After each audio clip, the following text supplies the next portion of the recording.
Okay, let's go.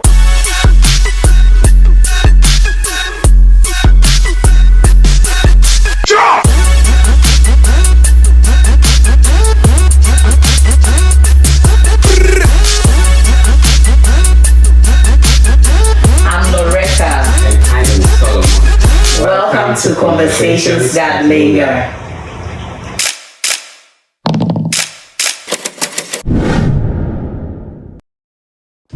In a world that constantly tells us to do more, chase more, and become more, it is easy to feel like ambition and spirituality are competing enemies. What if they are not enemies? What if they are meant to work together? The ability to lead, to impact life is not a bad thing at all.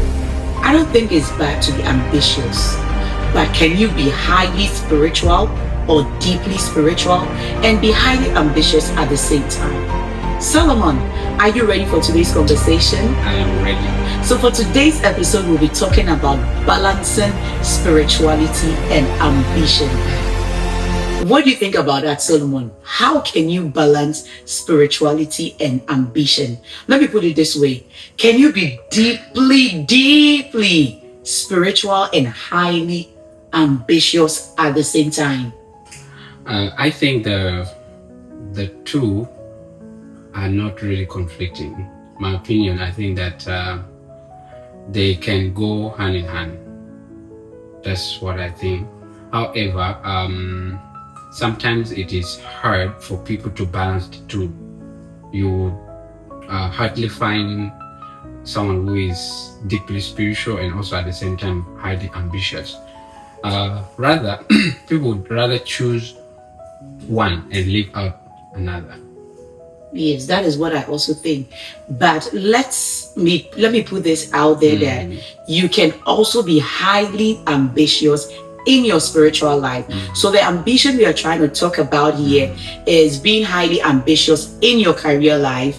And whilst you can also be highly ambitious in your spiritual life, like you said earlier, for me, I think they are competing enemies. I don't think you can be deeply or highly spiritual and also be highly ambitious at the same time. Definitely one would overtake the other and you wouldn't be able to balance the two. The reason why I'm saying this is it's because I've seen a lot of deeply spiritual Christians who at the end of the day, we don't see them in certain offices. We don't see them in certain positions, occupying certain positions because we feel like we cannot occupy this position when you are a Christian. But you will also say that we can actually balance the two at the same time. But how can we balance the two? How can I be deeply spiritual and highly ambitious? Is that what God actually wants for us? No, I think the idea of us most Christians just choosing to be highly spiritual and leaving the aspect of ambition, it stems from our history. When you study the history of Christianity, I was telling you that long time ago Christians were persecuted. Those days in the Roman empires, the emperors like Emperor Nero, Christians those days, they were actually, you would give your life to Christ and you would not know how many days you're going to stay. You can give your life today, tomorrow you're dead. Because there was a lot of persecutions then. And one time when another emperor came in, I think that should be Emperor, cause his name something like maybe Emperor Constantine. When he came, now God gave him the revelation of the cross. And he used that revelation and he won victory. And then eventually he now realized that, Christians are actually part of us. And then now Christians were no longer being persecuted during that dispensation when he was in the rule. Now, because Christians didn't, during the age of Emperor Nero, Christians were like, they could only stay 1 day, 2 days, 3 days. And then now they were staying for years. Then now they became like, we can actually do something. We can actually make meaning out of our lives. Yeah. Now, these Christians, they started branching out to go and do businesses, to go and engage in politics, to go and engage in other aspects of entrepreneurs and other things. But also they were persecuted by these fellow Christians. Yes. Now that one still, I think even up to today, still most Christians still think that there are certain areas of influence that we are not supposed to be in, of which I highly disagree. Maybe God has not called us to occupy those positions. No. One of the things is influence, and influence. When you don't have influence, you cannot actually win someone's heart. Absolutely, I agree. Yes. So I think the idea that we need to choose spirituality and live ambition it should go hand in hand. Hand in hand. Yes. Even if you are spiritual, you can also be ambitious. You can be excellent. You can achieve so much even in your career. So you can be highly and deeply spiritual and be very ambitious at the same time. Yes. Oh, I think even when we go back to the Bible, it even tells us that a false balance is an abomination unto God. Yeah. But I was disagreeing at the beginning, because I don't actually see, like, practically, I don't see a lot of Christians in these positions, and we tend to like shy away. And when we even see other Christians there, we feel like, no, like they are doing the wrong thing. This is not right. No, this person will soon become a non-Christian or something. There are so many negative comments and surrounding that kind of thing. So, like, for today's podcast, we are trying to learn that we can be highly deeply spiritual and also be ambitious at the same time. I think that what it has to do also is that it would keep us in check. Being deeply spiritual and highly ambitious at the same would keep you in check. You can be ambitious means that being highly ambitious doesn't mean that you are losing your values, Even I think the Bible also says that what can it profit a man if he gains the whole world? So you can be highly ambitious and gain everything in the world and achieve your goals, do whatever, but at the end of the day, you lose your what? You lose your soul. True. So being ambitious, it's good. Being deeply spiritual is also achievable. But I have a question here. Yes. It says that, why do some people believe ambition and faith are incompatible? Why do we believe that ambition and spirituality is incompatible? Like those two can never go hand in hand. Now, in my view, I think it all stems from the history. People, that stain of the persecution Christians had, it has been passed on to generations and generations. So Christians still have that timidity. We still have that that thinking that there are certain things that are isolated for a particular group of people. So if you engage in them, you are no longer Christian. You are backslidden.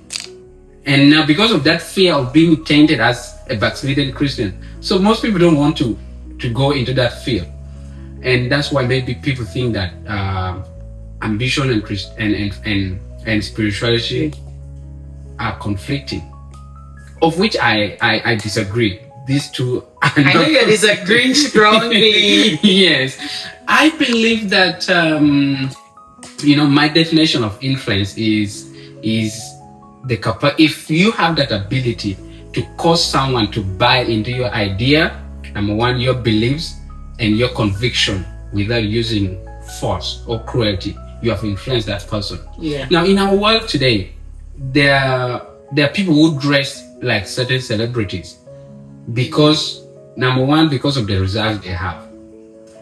If an influential person starts doing something, even if it looks crazy, people will copy that person. Yeah, I've seen this on social media. They're influencing you.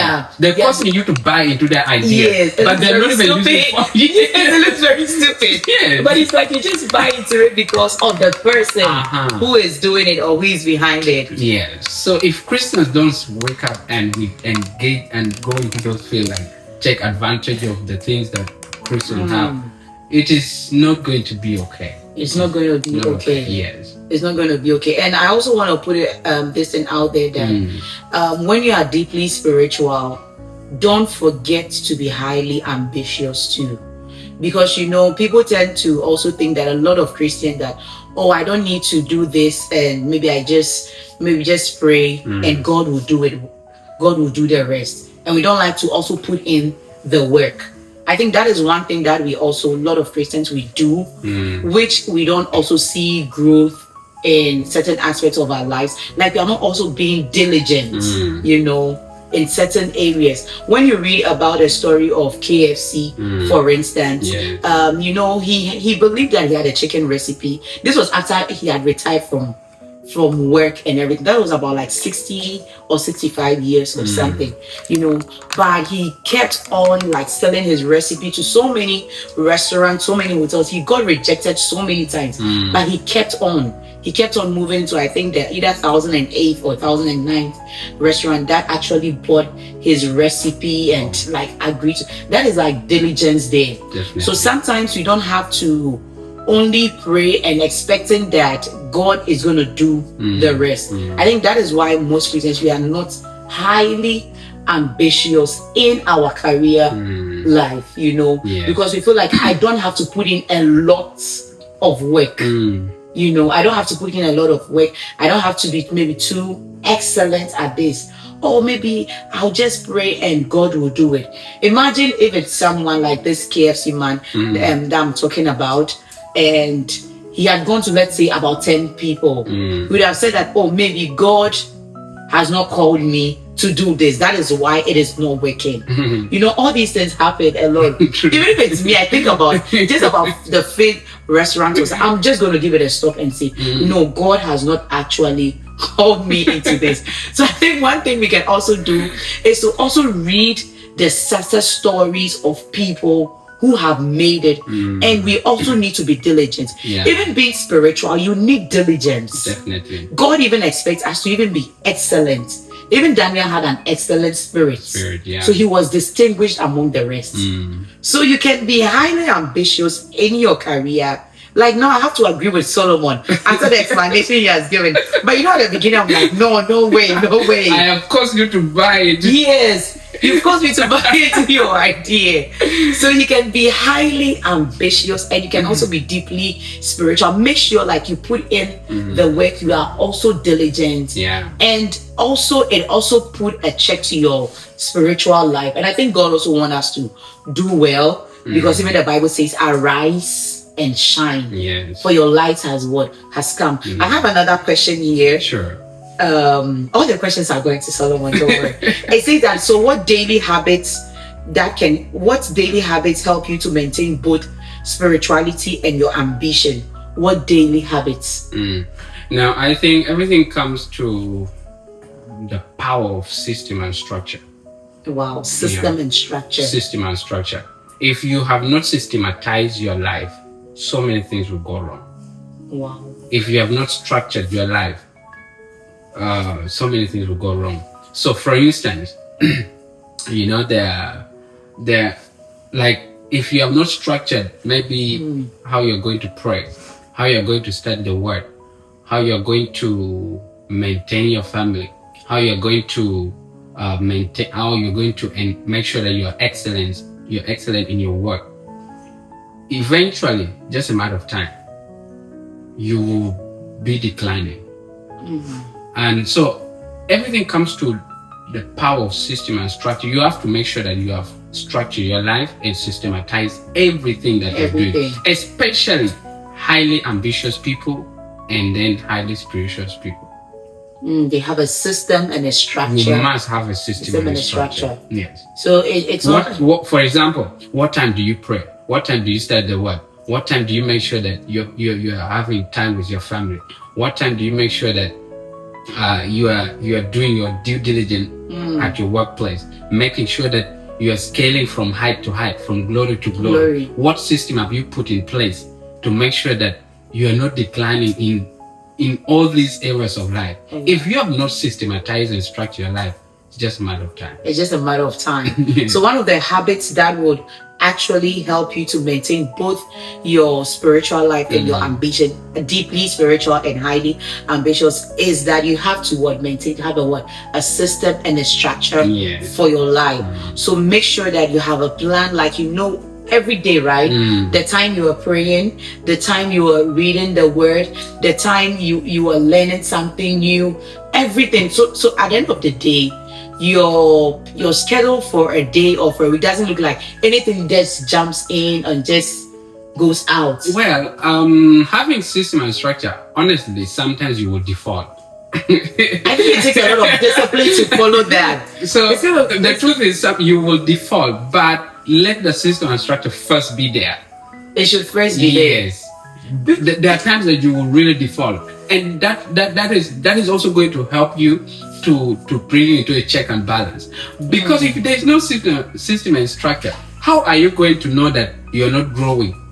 How are you? If there is no system and structure, you can promote, you can discipline, you can measure your growth. Yeah. There's no parameter. So the system and structure actually, when it's in place, it helps you to measure your growth. Yes. And it's like now just listening to you, I feel like this one is for me. This one is like my take home. Like I came here to disagree with Solomon. I came here to disagree with you. I decided to influence you. You've influenced me. Because I realized that I don't really have a system and a structure in place. Please. I have a mental system and structure. No, there has to be. But I don't think it should. Yes, should be mental, but first mental, but also it should be where you can easily see it. Where I can easily see it. Yeah, maybe written on a note or somewhere at least. Maybe you go to every time. Yeah, but the truth is, even though we're human beings, we should be honest with ourselves. Sometimes, because of our humanity, we'll definitely default. But when you default, you go back. But at least there's something you're running with. There's something we are running Yes. with. And that helps us keep us in check. Definitely. Okay, so we have more questions coming up. And don't worry, I'm going to read all your questions coming up. Yes. Okay, so one question says that what does true success look like from a spiritual perspective? Oh, I love anything to do with success. Why? Yeah, let me put this out there before Solomon continues. Solomon is an author of a book, Success Without Fulfillment. So please, if you are watching us, you don't have a copy of it, just leave a comment over there and tell us. We would actually deliver to you. Definitely. He's an author, Success Without Fulfillment. In fact, after reading this book, I realized that sometimes you are able to achieve success. And it's like, to what purpose? Yeah. Why are we doing this? Like, there is no reason. It's a great book. It's going to help you. It's going to inspire you a lot. So let's go back to All right. Can you repeat the question is, yes. What does true success look like from a spiritual perspective?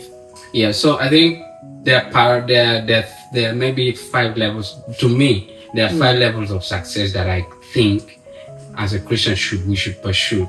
And of course, the first one is our spiritual life, because now your spiritual, you should make sure that you are growing your spiritual life every day. Your prayer life, your word study life, and everything, and your character being built and modeling, becoming like Christ. But the second area is your mental growth. As a Christian, if you're not growing mentally, that is not a good thing. So, first, spiritual growth, mental growth. You should make sure that you're growing mentally. Your mind is growing. You are being, let me use the word, resourceful. That's the word. Very resourceful and productive. And the third one is relational success. So if this is the world of men. So this is the world of men. That's the fact. I think it's in the book of Psalms. The Bible says, "As for the heavens of heaven, it is for God. But for the earth, as it given to the children of the earth, children of men." So this world that we live in is for people. You should know as a Christian how to relate with people. You should know how to relate. So relational success is very important. So can we go over? We have relational success. Yes. Now, relational doesn't mean relating general with people. We also have financial success. Now, this is where most people. Yeah. This is the this is the peak of the success. Yeah, for most people, once they're financially successful. Yeah, buoyant, they will just think that they are successful. Yeah, I think anytime the word success comes to mind, the first thing that comes to mind is finances. Yes. And not like, I wouldn't really think of relational success. Anytime I hear success, I'm like, gosh, this is good. So I think that is just 4 out of 5. And the fifth Right. one in my world, I think, is bodily success. Please, if you are not healthy body wise, every other areas will go down. Now, spirituality is our priority. Yeah. Yeah, and this should be, even, you know, in a Christian faith, even if you have 3 out of these 5, you're still faith. Ooh. Yes, even if you just have 3 out of 5, you're still faith. So you should have 5 out of 5. If your score is 5 out of 5, according to the marking script of God, you are highly successful. Yeah. Right. So, quick recap: spirituality, your mental growth, your finances, your relationship, and your body, your health. Your health. Everybody should take their health so serious. Okay. Yes. Okay, so can we actually talk about this one? Another person says that is there a difference between pursuing success and pursuing purpose? Is there a difference between pursuing success and pursuing purpose? Now, I think everything in this world that we do should the end goal is purpose. I think purpose is the basis of everything that we do. Yes, and everything should achieve a purpose to which you are doing. Yes. So, well, you can actually be successful, but you're not being purposeful. So you can be successful and not be purposeful, right? That is a point right there. Yeah, I think it is possible. I think it is possible. So being purposeful means that you are actually fulfilling God-given mandate. Like, why do you exist? Why are you here at this time? You know, very important. Right. Yeah. Right. Hope you've enjoyed today's episode. Do you want us to still continue? There are more questions coming in, but so we will take one last question before we go. Today we have so many questions. Yes, today we have so many questions coming in because these are questions we sent out to like people for them to actually told them the topic and what they are, the questions they want us to answer. All right, the next one says that how do you know if your ambition is aligned with God's purpose? How do you know if your ambition is aligned with God's purpose? Now, how do you know that your ambition is aligned with God's purpose? Is if your ambition is revealing Jesus to the world. That is how you can know that your ambition is actually aligned with God's purpose. Because the ultimate reason as to why God gave us life is eventually to see to it that Jesus is seen. We have to use our lives to make sure that we reveal Jesus to the world. So if your ambition is revealing, you're using your ambition to reveal Jesus to the world, to people, it is perfectly in alignment with God's purpose. Right. Very perfect. Bible says that it is the will of God that all men be saved and that they all come to the saving knowledge of God. Eventually, the basis at the baseline, the bottom line, everything's go to revealing Jesus. Revealing Jesus. Yeah. So at the end of the day, even though you are highly ambitious, you enter or you occupy certain positions, whatever you are doing over there should reflect who you are. You know, because you can't only talk about like only in the Christian faith. There are other people of a different faith as well, but it actually reveals who you are, and you're actually revealing God's purpose and God's plan for your life. So don't tell yourself that, oh, this position I'm not supposed to occupy this because I'm a Christian. No, it's not right for me. You are actually supposed to take over, right? Because the Bible actually tells us to arise and to shine a lot. So make sure that you are highly ambitious and you are deeply spiritual. Don't leave one You know, don't try to be deeply You know? spiritual and not highly. They always say that life is spiritual. So Life is spiritual. Whatever we are doing in the physical, it has already happened in the spiritual. We hope that I hope you did enjoy today's episode where we talked about balancing ambition and spirituality. Don't forget that you can be deeply spiritual and highly ambitious at the same time. There is absolutely nothing wrong with that. And today's takeaway for me is have a system and a structure.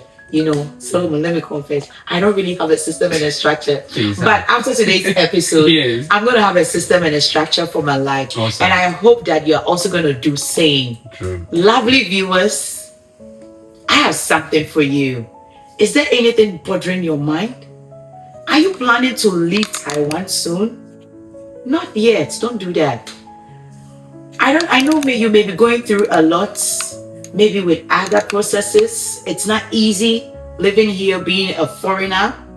I know, but Taiwan is a beautiful place. We have the right answers for you. We will be coming very soon, and this time around we are going to go live. It's going to be a live recording, so you can come with all your questions, all the conversations you want to have, and all the answers that you need to be able to live in Taiwan peacefully, successfully, and should I say systematic and ambitiously and deeply spiritual. So make sure that you stay glued to our episode and our channel as well. Don't forget to like, subscribe, and always leave a comment. See you soon. Bye bye.